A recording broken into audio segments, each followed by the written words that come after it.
Assalamualaikum warahmatullahi wabarakatuh. Perkenalkan, nama saya Firman Rahmat Santosa, NPM 19640273, mahasiswa Universitas Islam Kalimantan Muhammad Arsyad Al-Banjari di Banjarmasin, Fakultas Teknik Sipil. Pertama, saya ucapkan terima kasih untuk dosen-dosen saya yang sudah membimbing kami mahasiswa atau mahasiswi di tengah pandemi COVID-19 ini. Mudah-mudahan keluarga Universitas Islam Kalimantan Muhammad Arsyad Al-Banjari diberi kesehatan dan diberi kemudahan untuk menjalani aktivitas. Tidak lupa saya ucapkan terima kasih kepada dosen pembimbing saya, Pak Adi Surya, yang sudah mengenalkan saya tentang rekayasa lingkungan.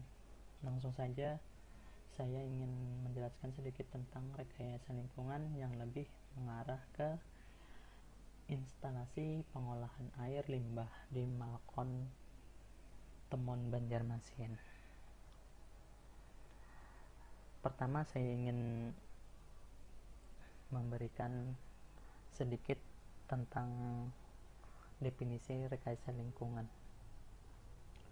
Rekayasa lingkungan itu sendiri didefinisikan sebagai cabang ilmu rekayasa yang memperhatikan atau memfokuskan pada masalah perlindungan lingkungan dari kemungkinan terjadinya kerusakan akibat aktivitas manusia. Berikut adalah karakteristik rekayasa lingkungan. 1. Lingkungan. Lingkungan dapat didefinisikan sebagai materi dan kondisi yang ada di sekitar makhluk hidup. Bagi para ahli rekayasa lingkungan, kata lingkungan barangkali mencangkup dimensi global atau merujuk pada suatu areal tertentu, yang dalam hal ini masalah atau problem spesifik sedang dikaji, atau barangkali dalam kaitannya dengan materi yang ada dalam lingkungan yang dimaksud sudah merujuk pada suatu rekayasa lingkungan itu sendiri. Dampak lingkungan. Dampak lingkungan juga termasuk dalam karakteristik rekayasa lingkungan, karena pada kondisi dampak lingkungan, pada kondisi alamiah tersebut, bentuk-bentuk kehidupan di bumi berada dalam keseimbangan dengan alam lingkungannya. Dalam hal ini, dampak lingkungan menjadi salah satu tujuan terjadinya rekayasa lingkungan. Namun sayangnya, dampak lingkungan seperti limbah yang dihasilkan banyak dari industri atau dari kita sendiri itu banyak dibuang secara sembarangan, padahal limbah tersebut semakin hari semakin bisa mengganggu keseimbangan proses alam. 3. Hubungan antara manusia dan alam. Gambaran dari bentuk hubungan timbal balik antara manusia dan alam seperti juga hanya dengan lingkungannya. Manusia memanfaatkan lingkungan untuk kehidupan sehari-hari. Itu antara lain manusia dan lingkungan saling memiliki timbal balik.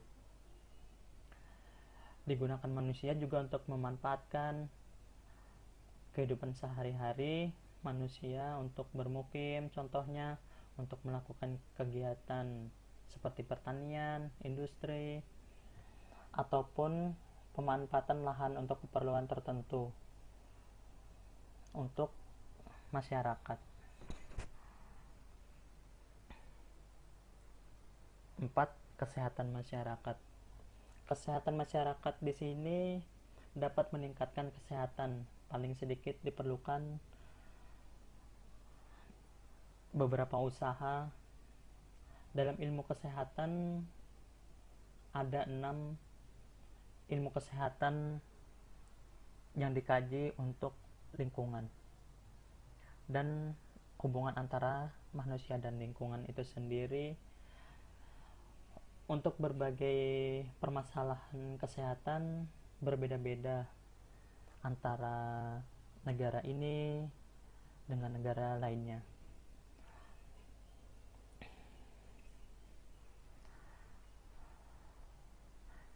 Sekarang langsung kita fokus tentang perencanaan instalasi pengolahan air limbah kawasan Malkontemon, Kota Banjarmasin. Sedikit latar belakang dari perencanaan instalasi pengolahan air limbah tersebut. Di sini satu adalah perkembangan kepadatan penduduk. Karena perkembangan penduduk di kawasan tersebut sudah lumayan padat, dari data yang kami peroleh dalam satu kelurahan bisa mencapai 13.848 penduduk. Dua adalah untuk kebutuhan sistem jaringan dan pengolahan air limbah yang optimal. Pengolahan sistem jaringan di sini menyangkut sistem drainase misalkan di daerah tersebut, dan untuk menanggulangi pasang surut saat hujan yang belum teratur. Secara sistem drainase Kota Banjarmasin dapat dikelompokkan: 1. Saluran primer adalah saluran utama yang bermuara langsung ke sungai-sungai besar seperti Sungai Barito. Selanjutnya adalah saluran sekunder, saluran yang bermuara di saluran primer dan merupakan kolektor dari beberapa saluran tersier. Saluran tersier sendiri semua saluran yang bermuara di saluran sekunder yang pada umumnya merupakan saluran di permukiman atau di saluran jalan. Kebijakan pengelolaan Kota Banjarmasin berdasarkan Peraturan Daerah Kota Media tingkat 2 Banjarmasin nomor 2 tahun 1993 tentang kebersihan lingkungan. Dan 4 adalah program pembangunan kota 1000 sungai berwawasan lingkungan. Karena di Banjarmasin ini dikenal sebagai kota 1000 sungai, pemerintah di sini sangat ingin membangun kawasan kota yang ingin diperkenalkan di daerah-daerah atau di negara-negara lain bahwa Kota Banjarmasin itu adalah kota yang memiliki banyak sungai dan bisa dimanfaatkan untuk pariwisata, terus dimanfaatkan untuk kebutuhan kehidupan sehari-hari. Maksud dan tujuan perencanaan tersebut: 1 adalah menyusun DED pengolahan air limbah kawasan Malkontemon di Kota Banjarmasin. 2. Mewujudkan penyelenggaraan pengolahan sistem air limbah Kota Banjarmasin. 3. Mewujudkan lingkungan perumahan dan permukiman perkotaan yang layak, sehat, bersih, aman, serasi dengan lingkungan sekitar, dengan memperhatikan kelestarian lingkungan hidup. Ini adalah lokasi perencanaan dari instalasi pengolahan air limbah di kawasan Malkontemon.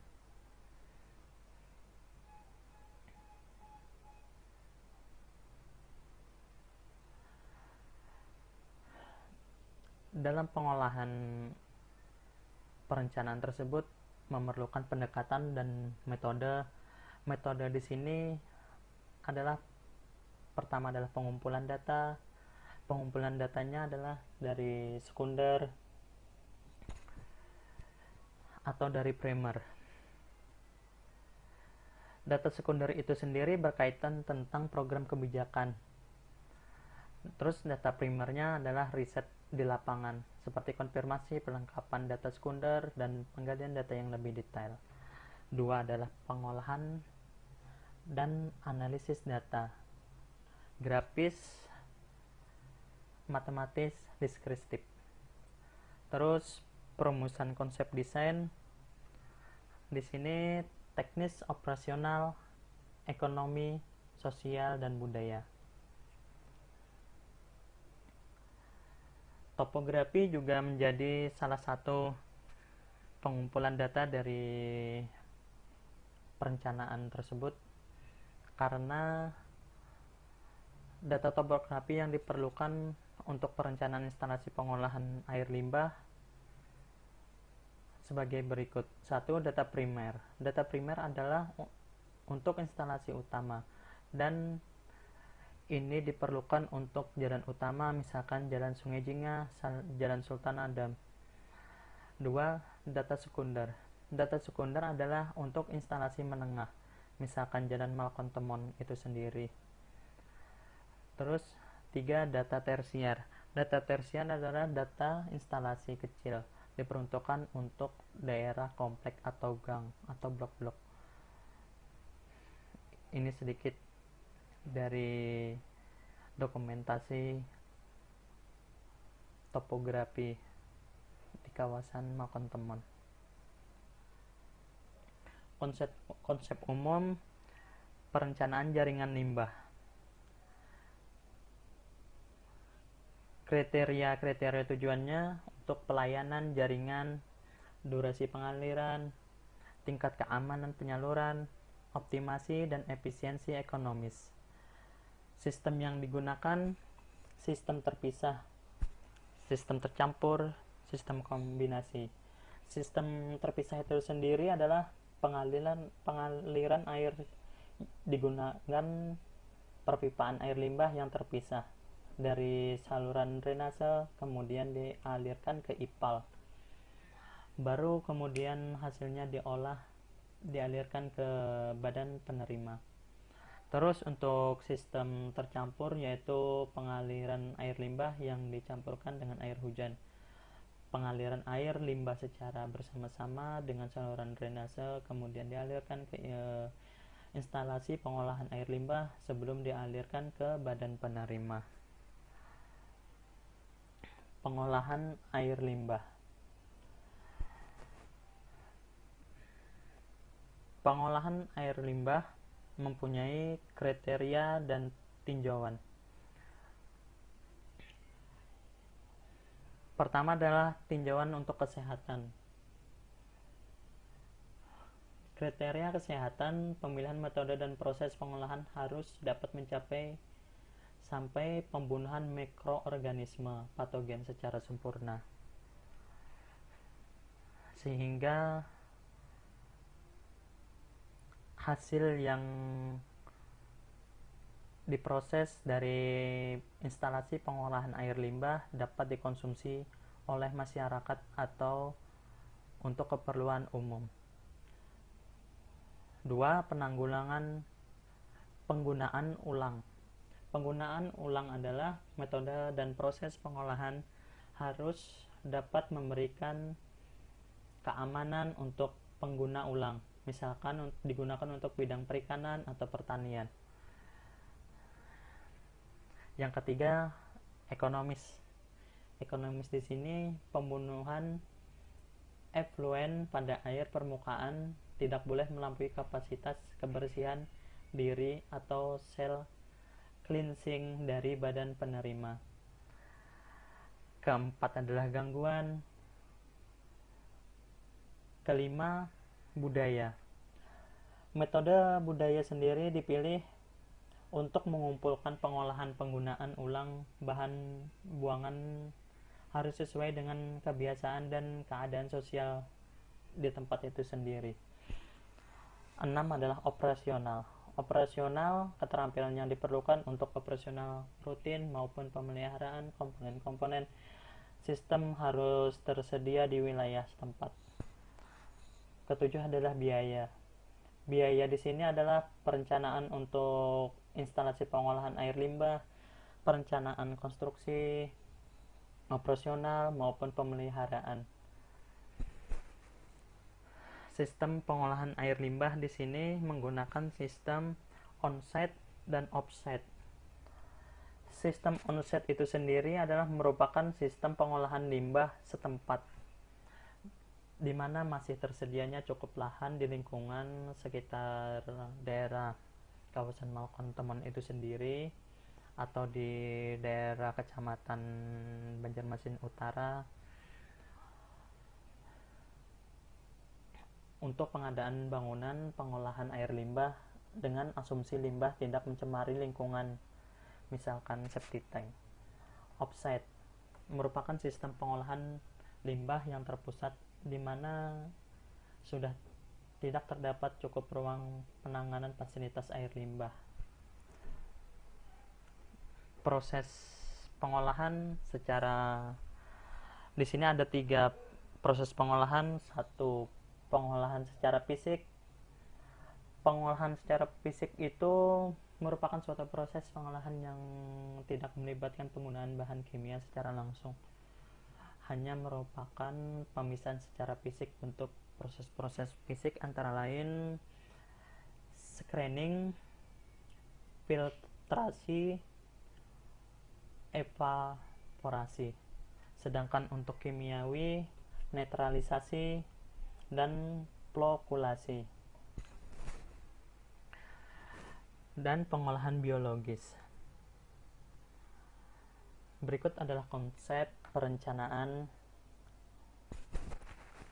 dari instalasi pengolahan air limbah. Di sini adalah ada rencana jaringan pipa utama.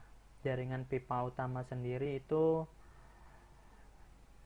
melalui kawasan jalan-jalan utama, misalkan Jalan Sungai Jingah, Jalan Sulawesi, Jalan Benua Anyar, Sultan Adam.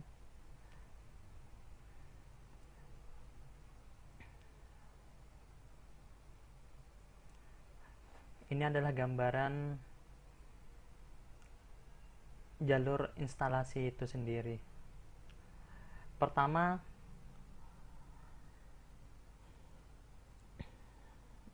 bermula dari rumah penduduk, terus dialirkan melalui pipa persil penyaluran air limbah dari sumber air limbah, terus ditampung ke bak kontrol sistem penyaluran air limbah, terus dialirkan ke manhole. Setelah ke manhole,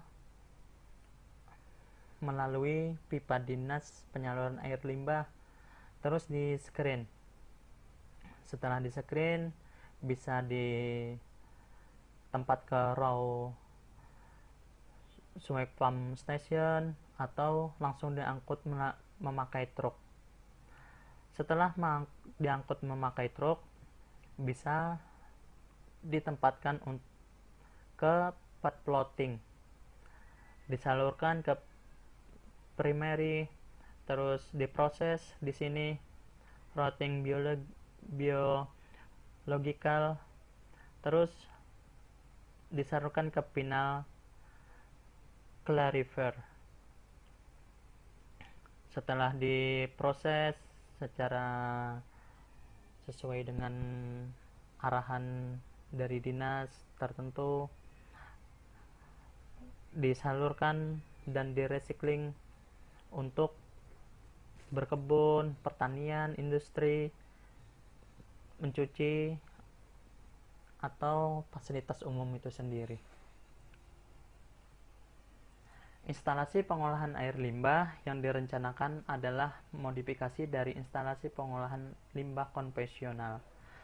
Perencanaan IPAL yang dimaksud disesuaikan dengan kondisi dan luas lahan yang tersedia serta karakteristik dan debit limbah yang dihasilkan. Unit instalasi pengolahan air limbah yang direncanakan untuk pengolahan limbah domestik ini pada prinsipnya menggunakan metode pengolahan secara biologis. Sedangkan tahap-tahap pengolahan yang rencanakan terdiri dari tahap pertama merupakan pengolahan tahap awal, di mana bertujuan untuk mengolah limbah secara fisik dan mengurangi parameter-parameter yang dapat mengganggu proses pengolahan tahap berikut. Unit bangunan pada tahap ini merupakan kombinasi antara skrin, perangkap lemak, padatan terendap, bak. 2 merupakan tahap pengolahan utama, di mana bertujuan untuk mengolah limbah secara biologis. Unit bangunan pada tahap ini merupakan routing biological contactor. Tahap 3 merupakan tahap pengolahan akhir, di mana tujuannya pengolahan padatan tersuspensi bakteri, patogen, dan lumpur. Unit bangunan pada tahap ini berupa unit disinfeksi dan pengeringan lumpur. Proyeksi penduduk pada pembuatan DD-IPAL kawasan Malkontomon, Kota Banjarmasin dimaksud agar sistem ini dapat digunakan untuk kurun waktu yang cukup lama. Rencana proyeksi yang dilakukan adalah untuk 10 tahun mendatang. Pertumbuhan kepadatan penduduk kota yang didapat pada tahun 2008 mencapai 2,08%. Beberapa faktor yang dapat mempengaruhi proyeksi antara lain jumlah populasi pada suatu daerah, kecepatan pertambahan penduduk, kurun waktu populasi, kebutuhan air non-domestik. Kebutuhan air non-domestik tergantung dari jumlah dan konsumsi air bersih. Di bawah ini asumsi kebutuhan air fasilitas yang ada di wilayah perencanaan. Untuk fasilitas pendidikan itu sendiri 20 liter per orang per hari. Terus untuk kesehatan 35 liter orang per hari. Terus untuk fasilitas ibadah 175 liter orang per hari. Berikut adalah gambar jaringan perencanaan instalasi pengolahan air limbah. Gambar yang ada ini adalah gambaran untuk satu kecamatan. Kalau untuk lebih detailnya itu bisa diambil satu kelurahan dan bisa diambil satu daerah. Misalkan untuk kawasan Malkontomon, di situ ada blok-blok, komplek-komplek. Bisa dengan jelas kita lihat mana yang dipasang instalasi pipa primer, di mana untuk yang sekunder, yang di mana untuk yang tersier. Kesimpulan dari apa yang saya jelaskan tadi, secara umumnya rekayasa lingkungan sangat berguna untuk membangun fasilitas yang menyangkut kehidupan atau kebutuhan sehari-hari. Contohnya seperti pembuatan limbah bisa dimanfaatkan sebagai memenuhi kebutuhan hidup. Di zaman yang serba modern, mungkin harusnya kita semakin maju, harus bisa memanfaatkan keadaan lingkungan. Sayang kalau tidak dimanfaatkan. Tapi kalau dimanfaatkan juga harus dipergunakan dengan sebaik mungkin. Kebanyakan dari kita banyak yang menyepelekan limbah, padahal kalau kita kelola dengan baik akan sangat bermanfaat. Seperti instalasi pengolahan air limbah harus semakin kita kembangkan karena mempunyai tujuan umum untuk mengolah limbah sedemikian rupa sehingga limbah yang diproses bisa digunakan untuk kehidupan sehari-hari dan bisa digunakan untuk penghijauan, fasilitas umum, yang sudah diproses dengan standar yang sudah diarahkan oleh pihak tertentu, tentu diawasi oleh pemerintah agar tidak membahayakan kesehatan manusia dan lingkungan. Sebagai penutup, terima kasih untuk semua yang sudah bersedia mendengarkan apa itu rekayasa lingkungan dan perencanaan instalasi pengolahan air limbah di kawasan Malkon Temon. Saya ucapkan sekali lagi terima kasih. Akhir kata, Assalamualaikum warahmatullahi wabarakatuh.